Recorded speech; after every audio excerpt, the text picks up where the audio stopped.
Okay, good evening, everyone. Can you hear me okay? All right. Well, I want to welcome you all tonight. Really appreciate you joining us. Hope that you had a good afternoon. We've got a great program tonight. Jerry's going to give an introduction, but before that, I'm going to give a few announcements. I want to share with you our next program is going to be October 27th. So we have two programs in October. It's going to be 7 o'clock, October 27th by Zoom. And it's going to be... Actually, it won't be on Zoom. Oh, It'll be in person. okay, in person. All right, good to know. Yeah. It'll be at Village Church. It will be at Village Church, and we'll send out an email next week to give more details. But it's going to be presented by Chick Teller, and he's going to be presenting his third installment. And this program will be called Climate Change, Trillions of Dollars of Economic Impact. And he'll be talking about the economic impact of climate change. Also, we had scheduled Dr. Chris King to present. He had a health issue that he's dealing with and recovering from. And he let us know that he's excited to reschedule. And we're hoping that in December, we will reschedule with Dr. Chris King.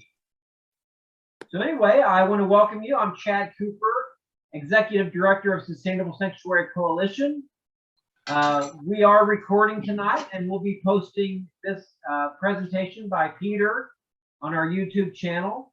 And so thanks for coming, and I'll turn it over to Jerry so we can get started. Jerry? Yes, my name is Jerry Reese. I'm involved with the Environmental Action Committee at Village Church. And I just want to mention the reason Diane Waddell's not with us right now is she has a higher calling.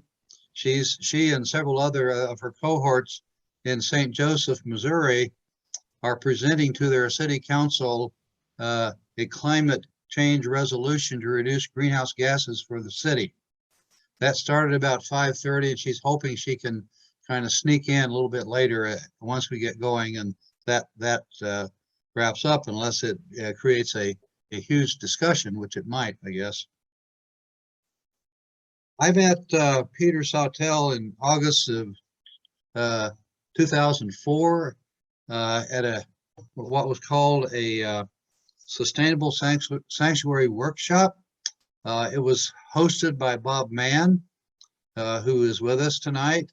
It was attended by me and Chuck Gillum and Terry Wiggins, who is with us tonight. Some of you may know Mike McCord. He went.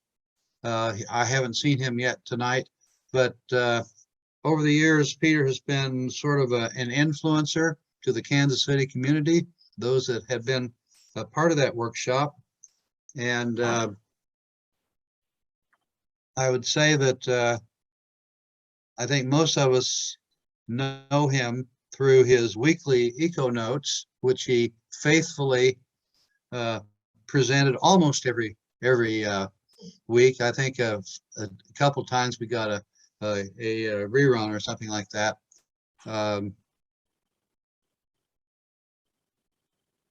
He came to Kansas City a couple times. The last time I believe was August 2013 when he did a 2-day workshop on fossil fuel divestment. So having said that, if Peter wants to say anything more about himself, he'll have to do it. Peter, it's all yours. Thank you. And it has been great over the years to have that sort of connection with the Kansas City groups and to be able to be there several times. I do remember with that first presentation in 2006, we looked at the carbon impact of taking me from Denver to Kansas City to say a few words and come back. And so the Village Church people set up a teleconference arrangement where back in those days, I had to go to downtown Denver to some conference center to sit in front of a camera and talk to the people in Kansas City. And 2/3 of the way through the presentation, I realized that all of my elaborate hand gestures were down below the camera level. So I won't try and watch that this evening. But it's great to see the Village Church folk, to see some Eco Justice Ministries friends, to have some other people in the expanded community joining in. Thank you all for being here tonight. Jerry's invitation said that in Central Time, this session will be running from 7 to 9, which was a surprise to me because I thought I signed up for a 1-hour session. So I am headed for somewhere around about an hour, although I haven't practiced it exactly. When that 1-hour time rolls around, we'll also be sure to say that if you're at your fill, you are free to leave as you are at any time. So let me pop up the slides and we can get underway.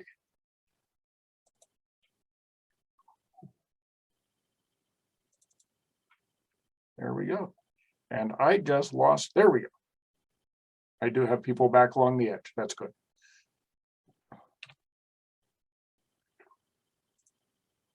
There we go. With this audience of folk who are well-informed and deeply committed, I am assuming that I do not need to talk to you about the fact that we are in a global ecological mess. That's a common point of interest and conviction for all of us. And the upcoming meeting in Glasgow, as the UN and the nations of the world come together, brings that really to a head. What has been very disorienting for me in the last year plus is to realize that we are also in a very profound cultural and political mess.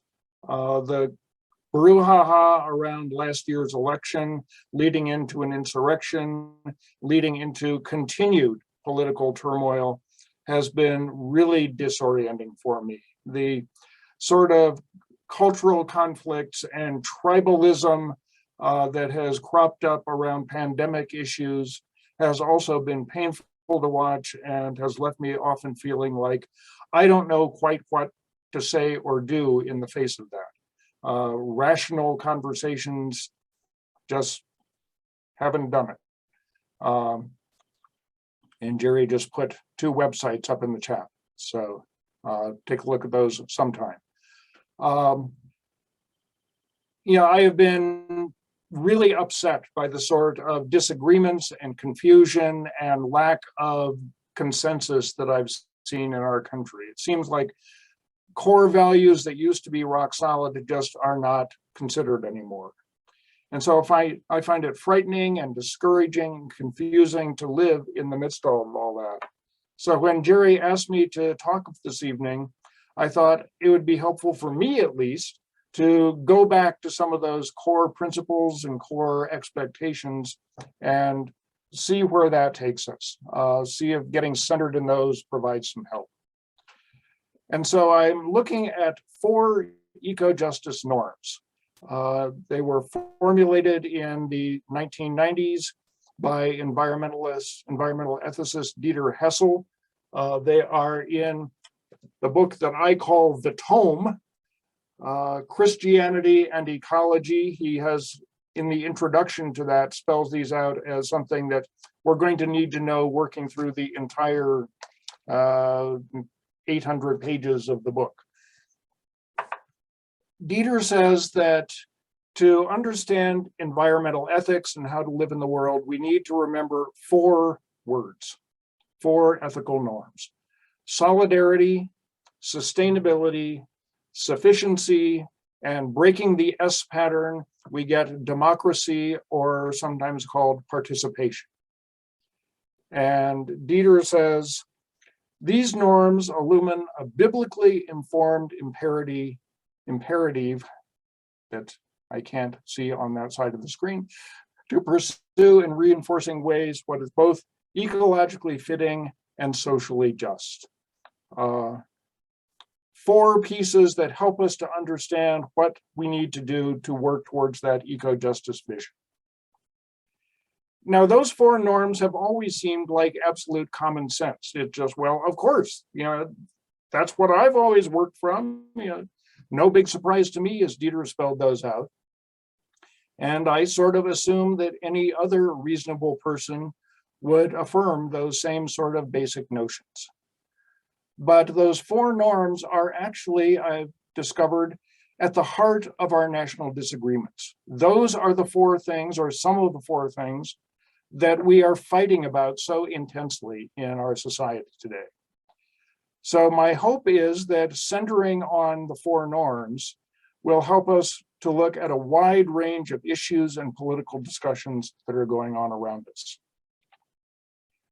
I'll be working through the four norms individually, talking about solidarity, sustainability, sufficiency, and democracy. But we'll find as we go through that those are not four separate little things that exist by themselves, but there's a lot of overlap and interaction and sometimes conflict between them. So getting going on solidarity. Solidarity is basically the notion that we're all in this together, that we are not isolated, that we're not islands separate to ourselves, that what happens in the larger community impacts all of us. And in terms of the climate conference coming up, I found this cartoon to be painfully appropriate. The notion that, oh, I'm glad it's not my end of the boat that's sinking, because the whole boat goes down. We can't divvy ourselves up that way. Solidarity is enlightened self-interest.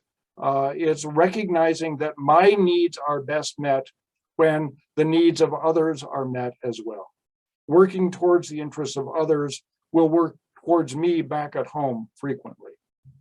Solidarity is not some kind of charity where we say, well, in solidarity with those people, I will give up my interests.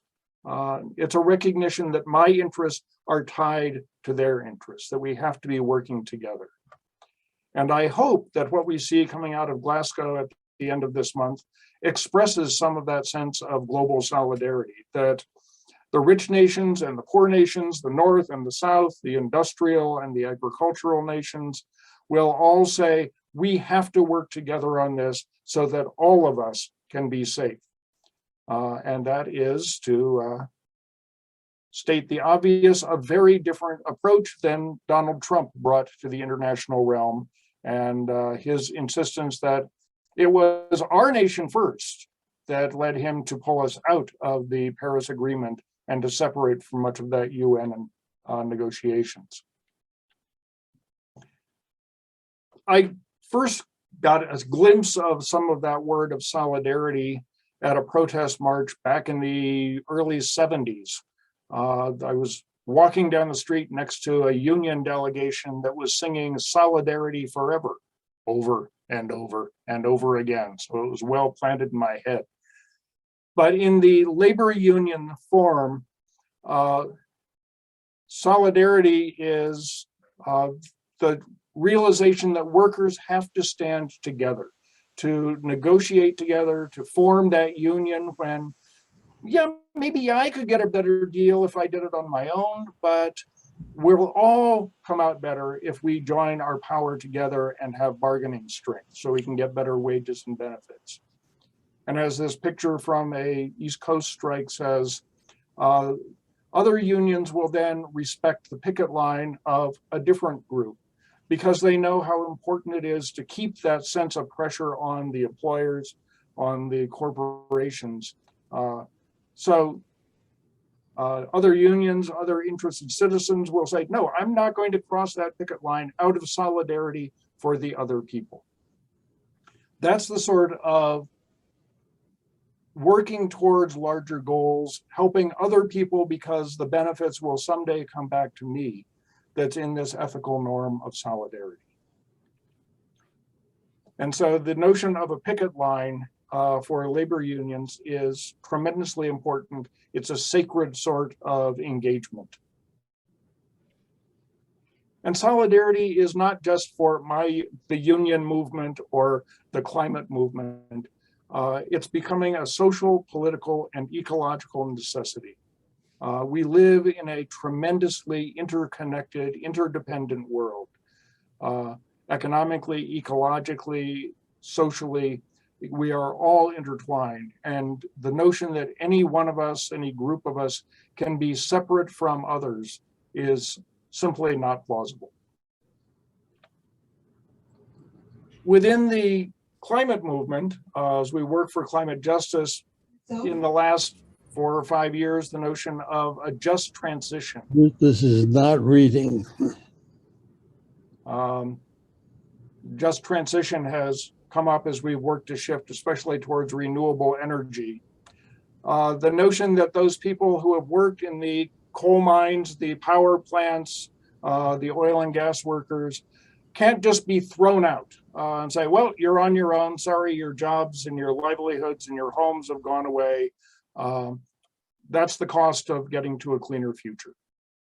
The solidarity that says your health, your well-being is important to us, and politically it's essential if we're going to get there. And so the just transition says, as an act of solidarity, that if people are being displaced by this transition towards renewable energy, the society has to provide training and support or relocation or other forms of helping them through that time. Because the common good that we're seeking has to include all of us. Pope Francis put it in distinctly religious terms in saying, learning solidarity is important because without solidarity, our faith is dead. I think the notion of love your neighbor connects well to the theme of solidarity. Now, as I said, these are sometimes conflictual. And so there are groups who say, no, solidarity is not a good thing. We find people who are strictly focused on themselves. Some individualism is good, but very strong individualism would not recognize the need to participate with others and have shared self-interest. In the global setting, strong nationalism gets in the way of solidarity. And if we don't have shared experiences with people who are unlike us, we might find it very difficult to understand how we are linked with those other folk. If we haven't ever encountered somebody with a different background than ours, who lives in a totally different culture, they feel more like strangers to us than people with shared and mutual interests. And we will come back to the pair of pictures, or one of the pictures on the screen here, but as we have worked through all the pandemic things in the past year, my perspective has been very much of the one on the left, that wearing a face mask is an act of solidarity. It's where I might do something that I, as a vaccinated person, don't necessarily need to do, but I do it out of a concern for the public health. And I wear my mask to protect you, is one of the themes that we heard over and over again.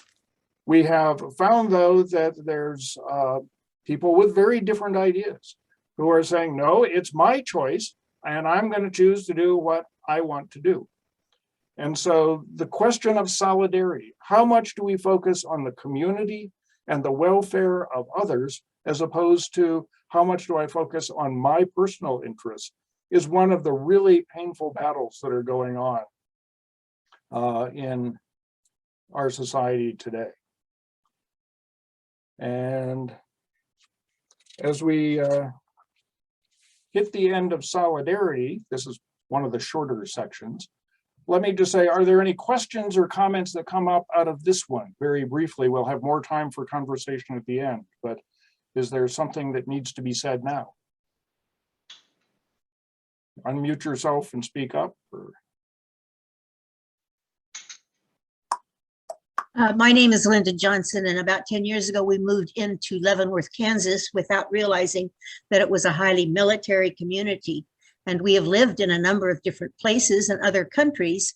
And so when we got here, people all assumed we were in the military. And I have found myself kind of increasingly alienated, because there is, even though they lived, quote, in Germany, they get picked up by the government and moved and packed, and they have their doctor lined up, and their house already has the furniture in place, and they never leave the post, and they don't learn German, and they really don't have any international shared experiences. And it's been an interesting learning opportunity.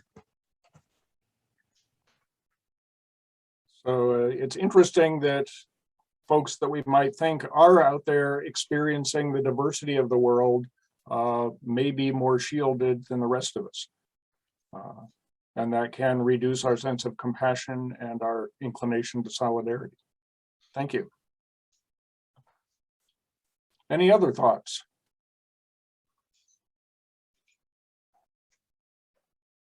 All right, well, we'll fight it out more later. We go on to the second norm, if I can get onto the right part of the screen. Sustainability. And there's actually some interesting conversation about what sustainability means in the academic and the activist world. But for me, the pure sense of sustainability means that we can keep doing what we're doing for the long haul, that we're not going to run out of resources or abilities and have to dramatically change who we are or what we're doing. We can keep going. In the world of finance and investment, sustainability means that you're living on the interest, not drawing down the principal. You don't have to sell your house to pay the next month's bills if you're living on that renewable sort of finances, which obviously is not something that everybody can do, but that's sort of the model. And so renewable energy that works off of the wind or solar or geothermal or waves or whatever, that's the interest. That's going to keep coming. We're not drawing down the capital, drawing down the principal when we're using those renewable energy sources. And I thought about putting in after renewable energy is more sustainable than fossil fuels, saying, but you knew that, because I'm sure you do. I said there was debate about some of this. Back in 1987, a UN Commission on Sustainable Development called the Brundtland Report put out a very often quoted definition that sustainable development is development that meets the need of the present without compromising the ability of future generations to meet their own needs. And there's some great wisdom in that. But I've also been edgy with it ever since I heard it, because back in the 80s, the early 90s, we were looking at that point at peak oil coming up, the notion that conventional oil exploration would not be able to keep up with demand. Fracking has kicked us into another realm on that. But the notion that, okay, we're running out of oil. And people would say, well, you know, future generations will figure out some energy source. We can go ahead and keep using the oil we have. We're not compromising them because they'll be creative. So I've been awkward about that statement. And I've also been awkward in not knowing quite how we anticipate the needs of future generations, because the world is rapidly changing. In a climate destabilized world, a world with rapid species extinction, ecological turmoil, who knows what their needs will be in 50 or 100 years. So the optimism behind this Brundtland report is something that I think needs to be considered carefully.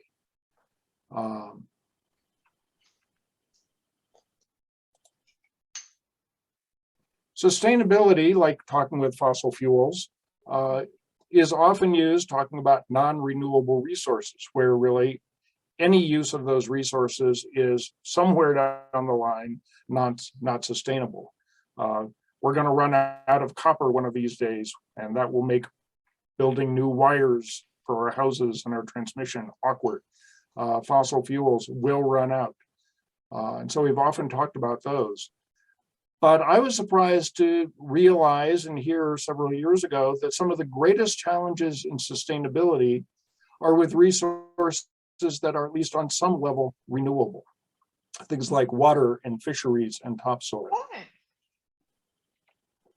Out here on the west in Colorado, we're aware of some of these water issues. You may have heard that Lake Powell, the giant reservoir on the Colorado River, is at its lowest history since it was filled, or its lowest level since it was filled. There is both more water being drawn from the river and lower flows because of climate change. In 1 year, the level of Lake Powell dropped 40 feet. And the city of Las Vegas, Nevada, that draws its water out of the big reservoirs, is facing great difficulties on that. The dam at the bottom of Lake Powell has been used to generate electricity for much of Arizona, and they're getting close to the level where they won't be able to do that. The water that's been diverted for agriculture in Arizona and California downstream won't be there if this keeps dropping.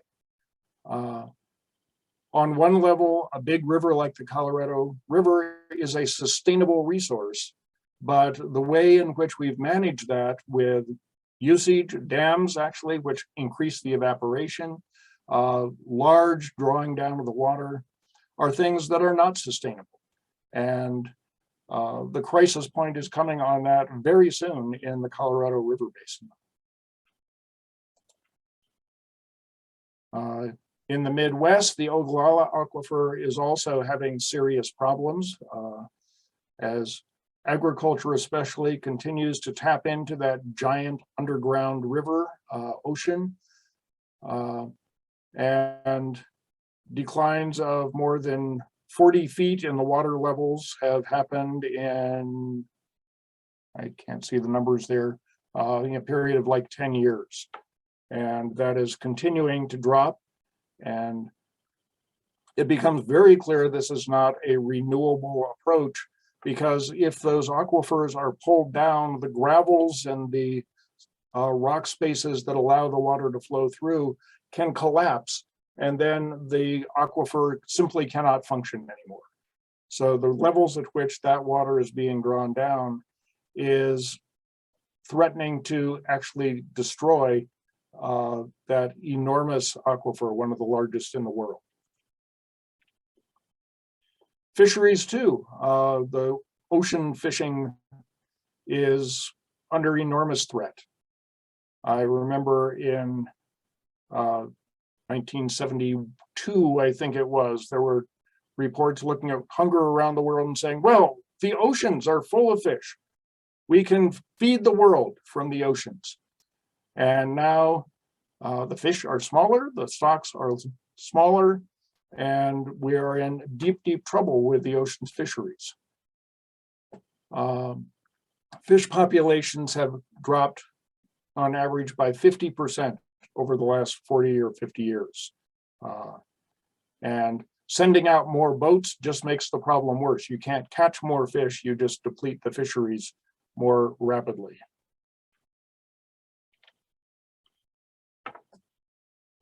This graphic talks about, is it 9 or 12, some number of what's called planetary boundaries. Things where our human civilization is pushing up against the edge of what our planet can survive. And 3 of those have gone into the red zone of being far beyond sustainability. Intriguingly, climate change, according to this graphic, is the way down the list 3rd crisis point. Biodiversity loss, the loss of species, which is also profoundly unsustainable, is the greatest threat to us. The overloading of oceans and lakes with nitrogen, which is a pollutant at that level, is a very large problem. Climate change is the 3rd point at which we are passing the boundaries of what our planet can sustain. And then there's other things about land system change, ocean acidification, stratosphere issues, phosphorus, and some other things where they know there's a limit, but they haven't been able to put a number on it yet. So we are beyond sustainability on systems that for eons have managed to exist and be renewable and stable. And on this one too, there are groups that push back against it. And interests and ideas that are contrasted with sustainability. We live with an economic system that is predicated on constant growth, of using more, of producing more, of generating more money, more workers all the time. And so our economic system in itself has unsustainable principles and goals built into it. As I mentioned about the Brundtland Report, we also can lean into non-sustainability if we're simply so confident about what future generations can do that we don't think we have problems. If we are in a culture where we think on a very short scale, if your business looks at this business quarter for understanding finances, you may not be able to grasp or address sustainability issues that are 10 or 50 or 100 years out. That's simply outside the realm of what can be considered in pluses and minuses. Sometimes sustainability is not considered feasible because there are immediate needs. If you're in a culture that is dependent on fishing and you have to feed your people, you may feel the need to go out and fish that ocean, even though you know that that's not a sustainable thing in the long run. And also in our society, we have people who simply don't know or don't think about where things do come from. And so sustainability is not even on their radar. If you think that fish come from the grocery store, and that's as far back into the supply chain as you think. And, you know, I actually heard somebody say this at a presentation. I was talking about fisheries depletion, and they said, well, how can that be? I go to the grocery store, there's lots of fish. We're not getting it if we don't look more broadly. And on some level, there are people and institutions that simply are greedy. They are interested in the short-term benefit of having something right now, and sustainability is not the big issue for them. And that's the end of the quick run through of norm number 2. I'm going to glance at the chat things where several pieces have been going by, and I invite anybody to unmute and speak up if you've got a question that came up out of that.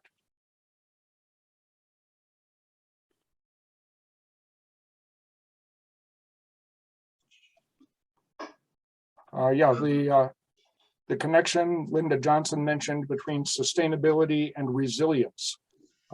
Resilience, actually, that's a very good point. I said sustainability is, can we keep going on doing what we're doing? Resilience says, can we address the new and changing situations in ways that are ethical and fruitful and appropriate? So resilience presumes the need to have sustainability on some level, but it also calls us to a more proactive sort of response.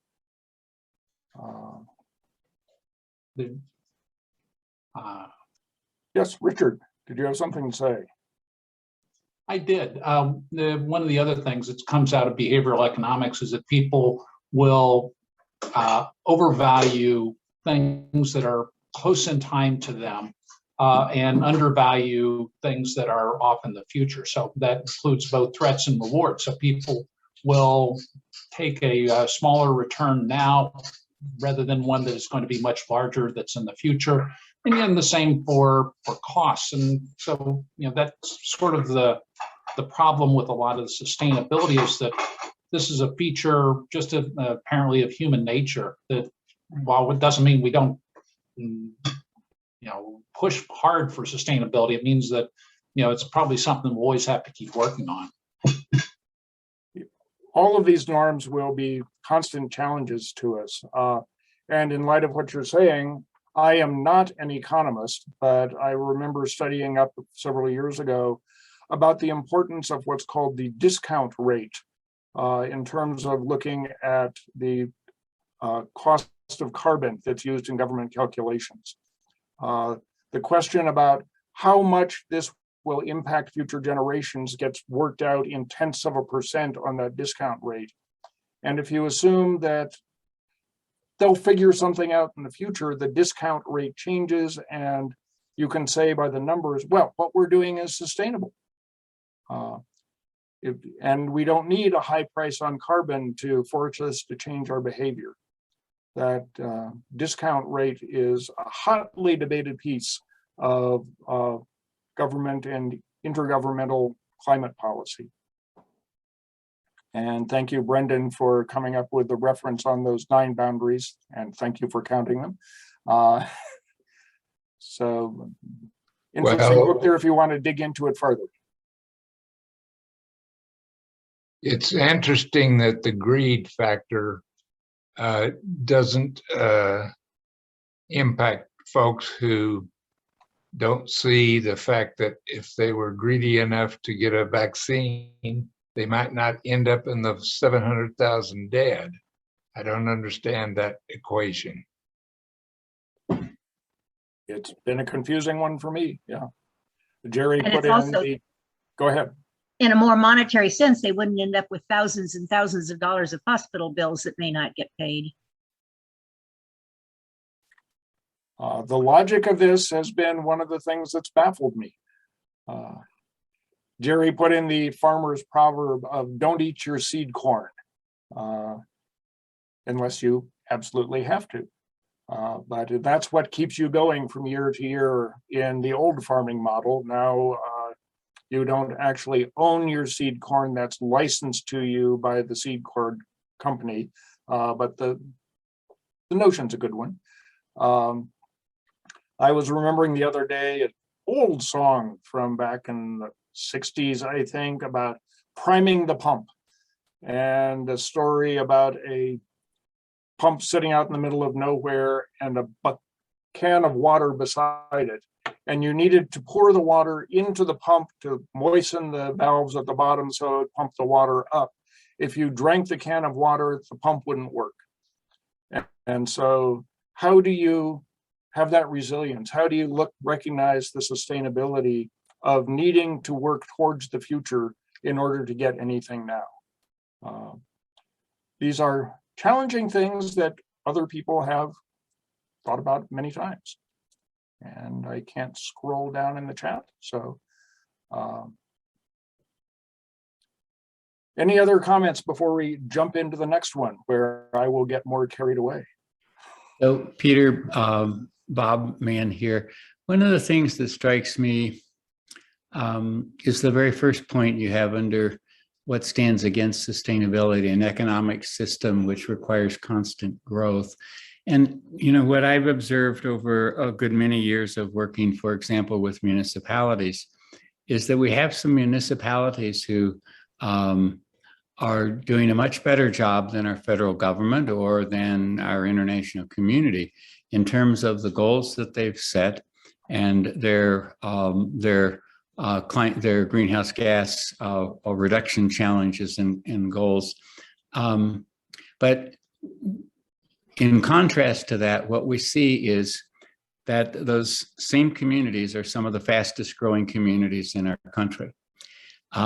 There are places people want to live, but the reality is that because more people go there, and then there is an increased need for taxation, and so there actually is a pressure amongst those communities. They actually compete for bringing those new populations, and it has a tendency to reduce our diversity in those most desired places, and to just repeat the message that of an economic system which does continue to emphasize growth.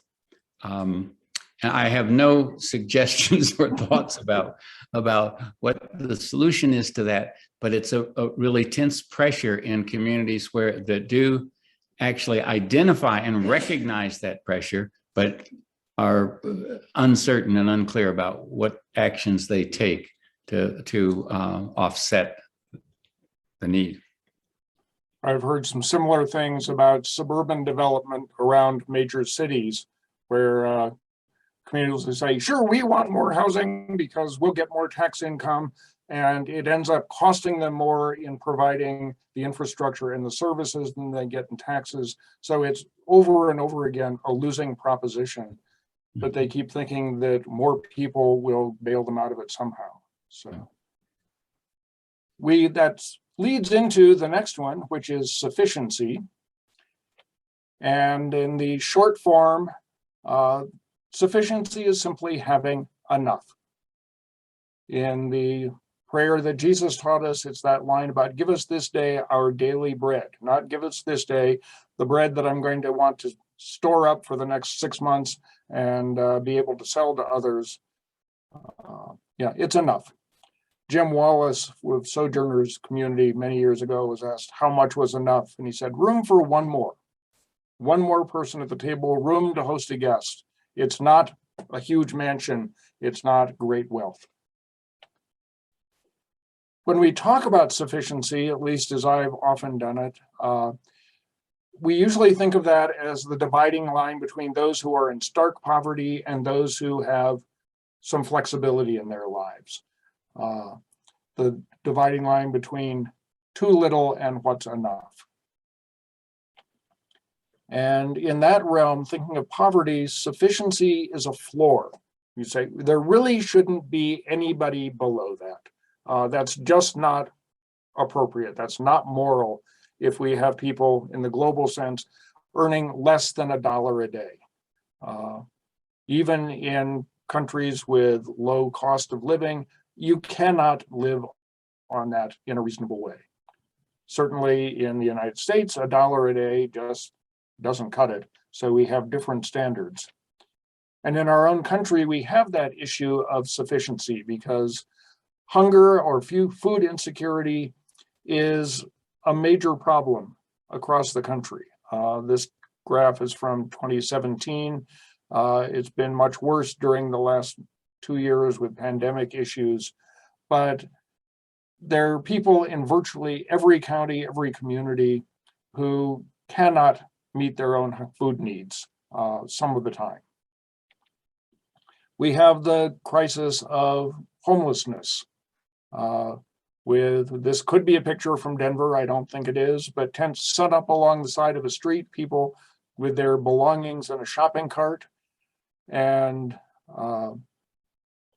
I guess having a tent and a shopping cart is more sufficient than simply sleeping on the sidewalk with no place to put your stuff. But I think most of us feel that that really is not a sufficient level for decent living in this country.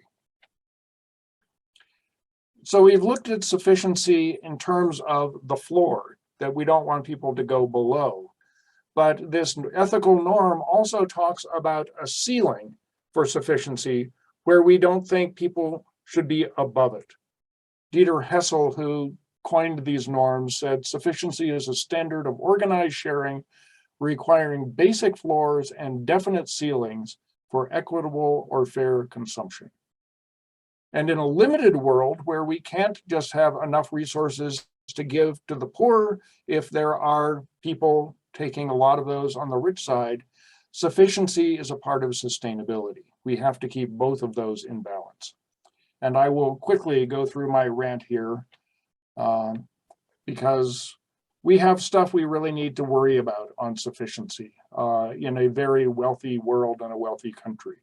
The post that I saw on a Facebook thing a few days ago, a space race between billionaires is a clear sign that these people aren't being taxed nearly enough.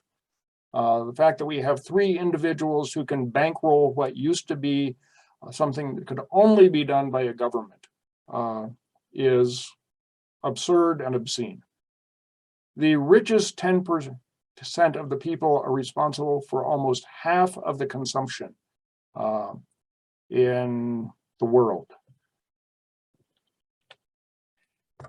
And I saw this thing a few days ago, which horrified me. That's a picture of a 20,740 square foot home in Aspen, Colorado. 7 bedrooms, 7 full baths, 2 partial baths, and I don't know what else is in there. And it is on the market for $75 million, which even in Aspen pushes the limits. Trophy homes are common there. Affordable housing is almost non-existent. And in Aspen this year, the average home price was $6.4 million. I think the median price in Aspen was only something like 4.9 million. And in that setting, the Aspen Ski Company is providing tiny homes for their workers. 500 square foot homes, basically trailers that will house 2 or 3 workers each. And these are being set up in trailer parks and campgrounds in the Aspen area, just a couple miles away from that $75 million house. There is confusion about what we think is sufficient and necessary and appropriate. And that wealth also has profound climate impacts. As a general rule, the more your family makes, the more you consume, and the greater your carbon impacts are, except for the very poor have some higher impacts on a few levels. We can look at sufficiency in terms of food choices. Eating lower on the food chain significantly reduces our impacts on the environment. So the question is, how much meat is enough? Do I need to have a hamburger every day, or do I eat much lower on the food chain? Do I feel a need for strawberries in January that are flown in from someplace in the Southern Hemisphere so that I can have a treat? Is that consumption on my part an appropriate thing, or am I above the level of sufficiency when I take part in that? Our energy use is hooked into this very definitely. The US is using dramatically more energy than most of the rest of the world. I have an enlarged version of this. There are countries where energy use per person is like 1,000 kilowatt hours, where in the US it's somewhere between 75,000 and 100,000. 75 to 100 times the energy use gets us out of the realm of sufficiency. How much is usable? I found the startling figure that on game day in Dallas, the football stadium might consume up to 10 megawatts of electricity, and that one football stadium is using more than 3 times the generating capacity of the entire nation of Liberia. Is it appropriate? Is it responsible for our nation to be consuming stuff at that level? So the option might be to look at the Sustainable Development Goals of the United Nations, 17 different goals that help us to identify what that floor might be. They have some specific numbers and specific programs that talk about it. And studying these can help us to understand maybe where the ceiling can be. And you see they start off on the very immediate side of no poverty, none of that $1 a day or $2 a day poverty. And there has been remarkable progress on that globally in the last 2 decades. 0 stark hunger, health and well-being, quality education, and on into some other less specific environmental things. And we need to look at sufficiency on an even larger scale, looking out to future generations and the biosphere. How do we understand enough when we take a generational and a long historical view of the future? How do we understand enough when we think of the needs of other species? The challenge of preserving 30% of the land globally and in this nation for other species is being a challenge to address. We are already using up too much of the planet in terms of interspecies relationships. So what contradicts sufficiency? Anytime we're celebrating wealth or consumption, we see that. And again, in one of my rants in December, when the local newspapers and TV stations celebrate the most elaborate Christmas displays, where people have to have new power lines put in to be able to run the number of lights and animations on their houses, that's pushing us in the wrong direction. That is utterly contrary to sufficiency. When we are confronted constantly with advertising that is making us feel that we're inadequate, that we don't have enough, generating wants and needs that we didn't know we had, that pushes us away from sufficiency. If we think that, golly gee, those real rich people are the ones who are not sustainable, who are past sufficiency, but I must be fine, my life is normal, then we may not be understanding our own participation in that. And back in, I think it was 2004, George Bush, talking about climate negotiations, said, the American way of life is not negotiable. So if we think we are entitled to what we have, then we will never get ourselves in balance with sufficiency. And I've been talking too long, so let me quickly ask if there's questions or comments on the sufficiency stuff before we dive in to the democracy realm. Any quick thoughts?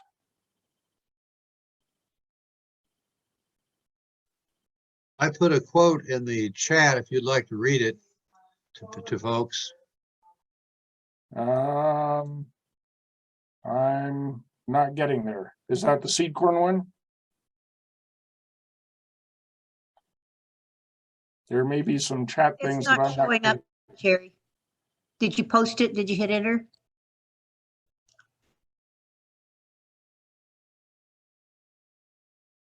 We'll let Jerry keep working on that. So diving quickly into participation, democracy. The notion that all of the stakeholders in a setting, all the people who are impacted by what's going on, should have the ability to participate in decisions about how to obtain the things they need and to manage community life for the common good and for the good of the commons. And I mentioned that on this norm, there's two different words that bounce back and forth. The term democracy points towards shared decision-making, but I think we can then mistake it for democratic processes in elections and whatnot, and that's not a big enough notion of it. The notion of participation gives us a broader view, but it may not get us to the sense of this norm calls for people to have genuine power, to have actual agency in addressing what's going on in their life and their times. So we bounce back and forth and include both democracy or participation as characters of this norm. The environmental justice movement is an interesting model for this. That calls for participation by what's called frontline communities who are bearing the brunt of pollution and often have very little say in the decisions that impact their lives. Here in the Denver area, there's a neighborhood in Northwest Denver called Globeville that's facing a variety of environmental challenges. One of the ongoing ones is a Suncor oil refinery there that's badly maintained. It's processing tar sands from Canada, often has toxic releases like the one you see in that picture. And it has frequently been the case that these releases go off and nothing is said to the neighborhood for 3 or 4 days about what happened and what was going into the air that they were breathing. After years of fighting and struggle, the residents of that neighborhood tapping into a new state program have finally been able to get some real-time air monitoring in their neighborhood with stuff that they can look up as it's happening. When you don't tell the people who live there what's happening, and when you don't give them any say in how the refinery works, you don't have democracy and participation at an acceptable level.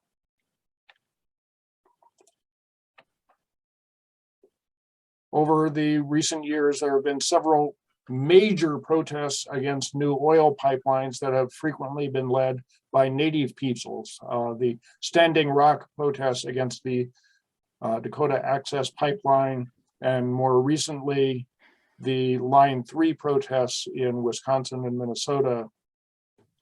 And the native people who have led those protests have had a powerful case to make because they talk about the history of broken treaties where their legal rights and their empowerment were simply not recognized. And the fact that these pipeline routes are developed and the tribes are not given an adequate say in whether or not those are allowed to cross their lands. So we see real issues of that democracy in terms of some of these pipeline issues. You may have heard of the Our Children's Trust set of lawsuits where 21 youth on the federal level have filed a suit claiming that their right to a livable future has been disrupted by federal policies. And you see the banner there in front of Juliana's podium, "Let the youth be heard." The call is simply to get into a court to raise the question of whether or not youth have that right to a livable future. And the United States government and many state governments have fought hard to keep that lawsuit from even being heard. I think in part because they know that the youth have such a strong case and they'll win. But we have a case, a situation of 21 youth who are publicly stating that they do not have that opportunity to participate in the legal and electoral processes necessary to protect their interests. That's a failure of participation. Now, there's lots of kinds of participation, and like with many of these other norms, we get into a middle area where we have to say, well, somewhere in here is what we're looking at. This ladder of citizen participation is interesting to me because it says, down at the bottom, there are things that we call participation, but they're really not. If you're manipulating people, then that's not the way it should be. If you are simply informing them or consulting with them without any obligation to pay attention to what they say, that's a sort of tokenism. And eventually you get to levels of partnership and delegated power and citizen control. And that's what I think the ethical norms are looking toward on this level. Now, obviously, not everybody can be a US senator or a powerful corporate executive and have that sort of power and influence and decision-making ability. But the norm of democracy insists that all people need to have at least some level of access to real decision-making, not simply be consulted on a rare occasion and then ignored with what you've said. Now, the norm of participation, I came to realize as I was putting this slideshow together, may conflict with other norms like solidarity. We had this slide up, or this picture up a while ago of the people objecting to masks. I said in terms of solidarity, it seems to me that wearing masks is a good and important thing. In terms of the norm of democracy and participation, we've got to be aware of the way some of these people are saying, I have not had a chance to be consulted or to exercise my position on this. So we only have 4 norms in here, but we end up in conflicts already. We need to be able to listen and discern how to live with these all the time. And stretching out the norm of participation, the movements that are working to establish what's called the rights of nature say that the other than human world should also be able to have a voice and be able to be represented in planning and decision making. They say that rivers and trees and various species and oceans would have legal rights that can be taken to court. Last summer, the General Synod of the United Church of Christ passed a resolution by an overwhelming margin, recognizing the rights of nature and calling on steps to be taken that would help to develop that as a real legal principle with some teeth in it.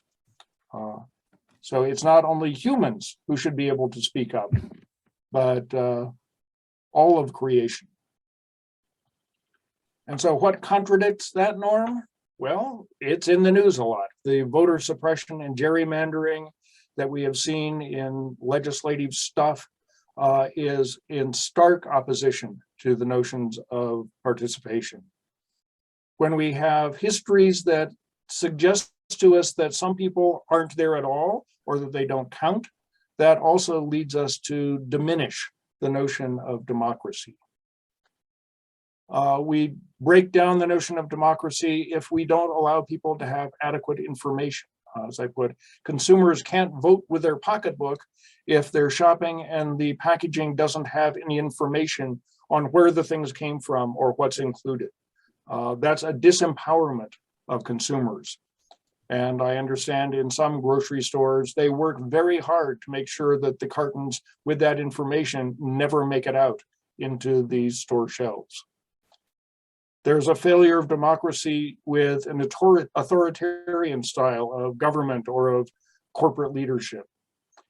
And I think the notion of corporate personhood that's been a legal challenge in the last decades, also by saying that, well, this wealthy corporation has rights, overwhelms the rights of other people and breaks down the notion of democracy. So quickly bouncing through, we're running a little bit late, summarizing the 4 norms. As Dieter said, they are biblically informed, imperative to pursue in reinforcing ways. They overlap, they interact, what is both ecologically fitting and socially just. The norms don't generally give us easy answers about, well, this is what we should do, but they put us into a range of options that are acceptable and help us to see that which really is outside the moral perspectives. And we've discovered that those 4 norms and the contrasting perspectives are really at the heart of many of the most bitter conflicts in the US. And quickly, action items, and if anybody needs to bail off after your 1 hour, feel free to. How do we use these 4 norms so that they're not just big thoughts and don't go anywhere?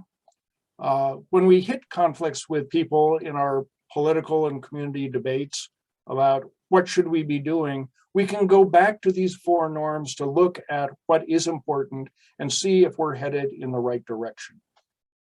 And more specifically, we can challenge politicians and candidates to uphold the norms. We can talk to representatives and say, you've just voted to do this legislative map that excludes large numbers of people. In terms of the ethical norm of participation, how can you do that? On the positive side, if we are in a diverse community, we might find the norms helpful to let us figure out who we can build partnerships and relationships with. We might be working jointly on notions of sustainability or sufficiency, even though we're talking about very different specific issues. But we could learn from each other and join together when we recognize those areas of ethical overlap. In faith communities, I think sermons and classes could explore these norms in more depth than I have this evening, and look at the opposing cultural views and see what sort of issues we're struggling with. And as we've suggested in some of the conversations, you can look at these norms and then look at yourself and say, well, you know, sufficiency, when we look at it at a global level, maybe I'm a lot closer to that ceiling or over the ceiling, more so than I thought. So they can be a personal study tool as well.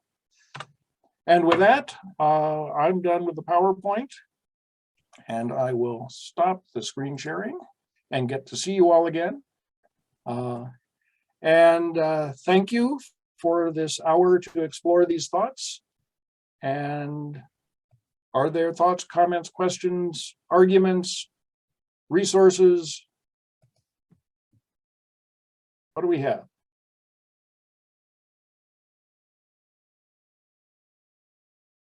You might browse the chat. I think some things were added in there. You're right.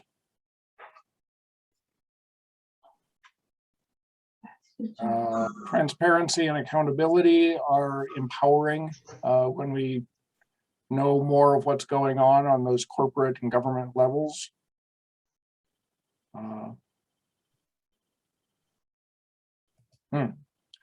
Saying from environmental justice movements, nothing about us without us, is a good saying.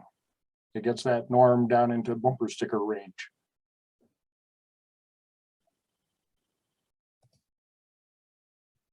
Harry, could you elaborate on that a little bit more? I'm not sure I completely fathom what that means.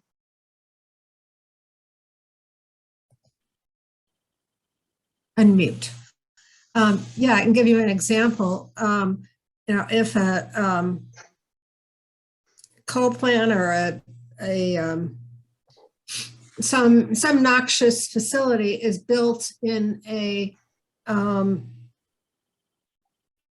what we call an environmental justice community, in where poor people or colored people of color are, and they haven't been consulted about it, and they don't get to express their opinions.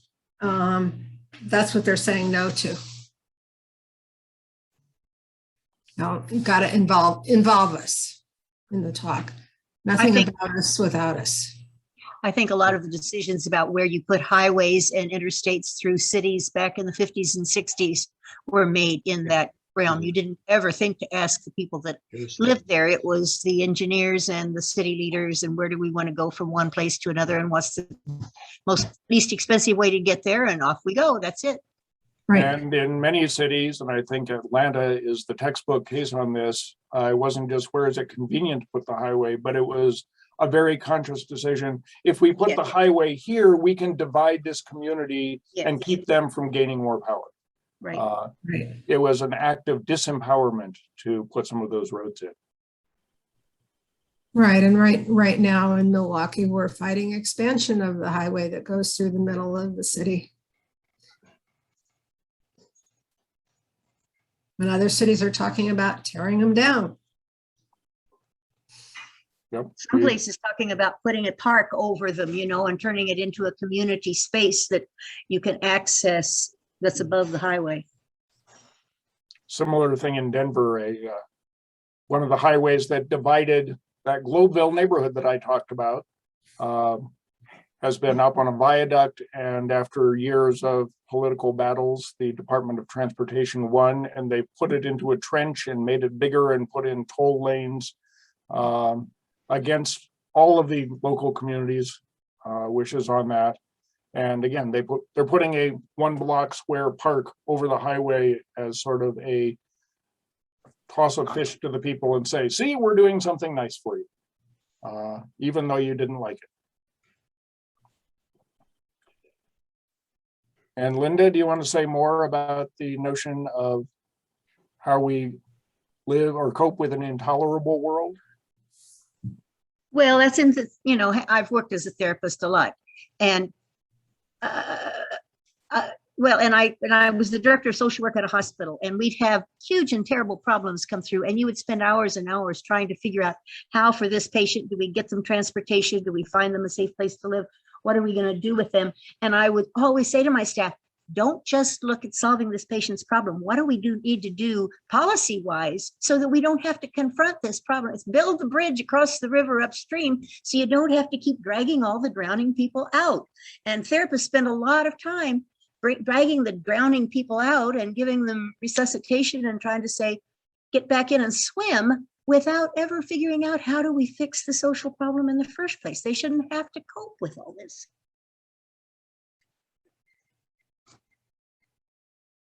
There was a saying that I heard from one of my mentors back in the 70s looking at institutional racism, that a liberal is someone who proposes interpersonal solutions to institutional problems. Yes. That we think we're doing a nice thing, but it really doesn't change anything at all. So in an intolerable world, we need to look at those systemic issues and figure out how to make progress on those. And I think also, into what you were describing, is on the ground stuff about living with sufficiency. They're people with overwhelming needs. What level can we get them up to that will be at least somewhat functional? We can't make them perfectly healthy. We can't give them everything, but what is it that they most desperately need? So that's sufficiency at work.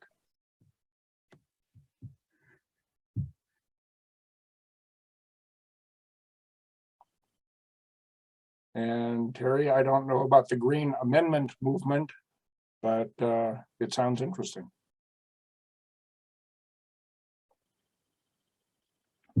I can't tell you a whole lot either, but I think there is a website. It's not quite as radical as giving as the rights of nature, and it gives humans more rights to clean air and water and land in a constitution. Apparently, a couple of states have passed the Green Amendment, and others are considering it. Several others are considering it. We in Maine right now are in the process of going through that. It's called the Green Amendment, or the Pine Tree Amendment in Maine. And we're working to a two-thirds vote to get it into the Constitution for a referendum in 2022. But I think New Mexico has it. Pennsylvania has one. New Mexico is working on it. Pennsylvania has it in place already. And so it isn't efficient enough. You're right, Terry. It needs to go to, I think, the rights of our nature and all of that. But it's a step in the right direction, hopefully. So. Yeah, what I heard was that Montana is the other state that has that's right. Besides Pennsylvania. Yes, you're right. I am aware that we're up to 7:15, which is considerably beyond the hour that I said I was going to use up. Chad, do you want to give us a benediction and formally close the session and maybe stop the recording? And then people who still want to talk are welcome to hang around for a while until Jerry needs to turn off the Zoom for us. Before we do that, I have a question about the moral foundations theory. Jonathan Haidt, is he the guy that wrote The Religious Divide? Was that the name of it? That had 6 primary. I'm active in the League of Women Voters, and we've been having candidate forums, and a lot of a certain group of them talk so much about liberty, liberty, liberty, and sometimes they truly identify themselves as libertarians and the opposite of oppression, but it's a little bit like liberty without any responsibility. I don't have to take any responsibility for the impact I have on others or my connections to the community. I am a free-floating liberty person, and I wonder if that's, I think Jonathan Haidt was the name of the author of that book on the moral divide or something, whatever it was called. It was very interesting because it talked about how there are certain moral values that resonate with conservative people, and that people are sort of born with a conservative nature, and that some people are born to be risk takers, and you can tell as children they're forever testing their boundaries. And anyway, it was an interesting book. Yeah, Jonathan Haidt has written a number of books. One of the ones that I like is The Righteous Mind, which kind of explains moral foundation theory, and which is basically that there are multiple axes upon which people who self-identify on various political orientations will identify what is good. Yes. And so they'll have different definitions of what is good. That's the one I'm thinking of. I've enjoyed that one a lot. Yeah, and so really it's for libertarians, they're almost fully bound in by the liberty axis, so that's how they judge it. Conservatives, somewhat less so. Liberals go more for caring and fairness. Conservatives have those too, but they also emphasize the axes of sanctity, authority, and loyalty. And so that whenever you have an issue that people don't agree, it's usually because they are valuing different aspects of the issue more based on their political orientation and how how that is reflected in their moral foundations. Yeah, I found that very interesting. The sacred, the loyalty things, those are things that just don't resonate with me hardly at all. And, other people, that's just their core, especially military people have a lot of that sacred loyalty stuff going on. And I'm in this military community, so I'm more tuned into that now than I used to. Yeah. And one of the cool things about moral foundations theory is if you come up with an issue, you can often reformulate it so if it's something that resonates on a caring basis for a liberal, you can go up there and take a look at it and say, well, this is you can formulate it to say, this person, fairness resonates with conservatives. I'm sorry, I messed up the example, but there are ways you can reformulate situations to where liberals and conservatives can agree on a solution, even if for different reasons. Yep. And I found these 4 ethical norms to be very helpful to me over the last couple of decades in figuring out some of those, what do we think is good questions, and giving me a language and some other sources that I can tap into on that as I talk about it with people. So, Jerry, Chad, you want to wrap us up? Yeah, I might, before I give it back to Chad, I put in the chat that a copy of your slides will be emailed with the recording. So I think somebody was asking me one-on-one if they could get a copy, and I tried to put out to everyone that that's kind of become our model is to follow up with a recording and slides of the PowerPoint presentation, and maybe some links or whatever the people had provided in the chat. Chad? All right. Well, thank you all for joining us tonight. So for a benediction, I don't know if you can screen. There it is. It's called Earth's Echoes, Sacred Encounters with Nature. My little background is blocking it out, but let me read this to you. This is talking about our beautiful creation that we've been talking about tonight, protecting and sustaining. This says, I am blessed in your presence, for you speak softly to me, inviting me to trust, offering me hope. Let me stay by your side and learn the subtleties of your voice as you fill my all with peace and draw me beyond passivity. Say but a word and my soul will be healed. Thanks for coming. Go in peace and go with sustainability. Thank you all. I have this chat set up for 3 hours. If anybody wants to hang around and talk to each